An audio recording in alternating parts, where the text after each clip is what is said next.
શ્રી કૃષ્ણ, રાધે રાધે, જય દ્વારકાધીશ, હર હર મહાદેવ। મિત્રો સ્વાગત છે તમારું મારા નવા બ્લોગમાં। મિત્રો સવારના 9:45 વાગી ગયા છે, તો બધાને ગુડ મોર્નિંગ ને કેમ છો તમે બધા મજામાં? મિત્રો ચેનલ પર નવા તો સબસ્ક્રાઈબ કરજો, વિડીયો સારો લાગે તો લાઈક શેર કોમેન્ટ કરજો। મિત્રો જો મસ્ત નાહી ધોઈને એકદમ ફ્રેશ, અને કાલે મેં કહ્યું હતું ને માથામાં લગાવવાનું તો જો લગાવી દીધી। કાલે બધું ઘરનું કામ પરવારીને જમી પરવારીને બધું પતી ગયું કામ, પછી માથામાં મહેંદી લગાવી દીધી ને પછી માથું ધોઈ કાઢ્યું। તો ચાલો હવે જમવા બનાવવાનું છે, પણ જમવાનું શું બનાવવું વિચાર કરી રહી છું। રોજ રોજ ખાવાની જ માથાકૂટ, શું બનાવવાનું। તો ચાલો વિડીયોમાં બન્યા રહેજો। વિડીયો સારા લાગે તો લાઈક શેર કોમેન્ટ કરજો, અને ચેનલ પર નવા તો સબસ્ક્રાઈબ કરવાનું ભૂલતા નહીં। તો બન્યા રહેજો વિડીયો। મિત્રો શાકભાજી લઈને આવ્યા, કોબી બટાકાનું શાક બનાવું છું, અને રોટલી તો અહીંયા તેલ ગરમ કરવા મૂકી દીધું છે।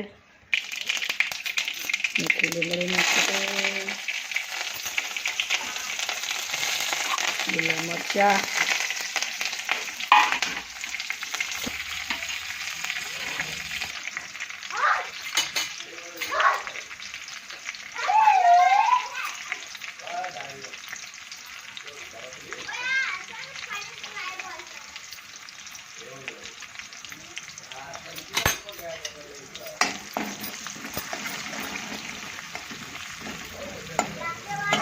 મસ્ત જો મસાલો શેકાઈ ગયો, લીલા મરચાં ને એવું હવે નાખી દઈએ થોડી।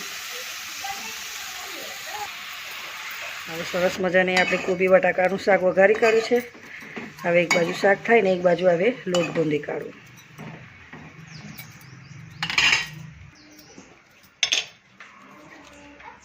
મીઠું નાખી દો હવે।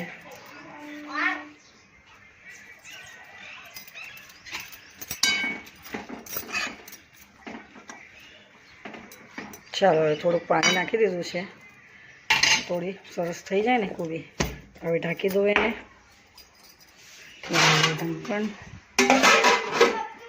મિત્રો જો કોબી બટાકાનું શાક બનીને તૈયાર થઈ ગયું છે, મસ્ત જોઈ લો।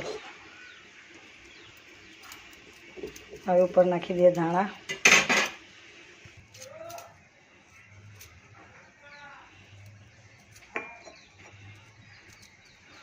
જમવાનું બની ગયું છે, કોબી બટાકાનું શાક બનાવ્યું અને ઘઉંની રોટલી બનાવી।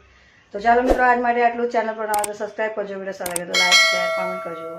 તો મળે નવા બ્લોગમાં। જય શ્રી કૃષ્ણ, રાધે રાધે, જય દ્વારકાધીશ, હર હર મહાદેવ, બાય બધાને।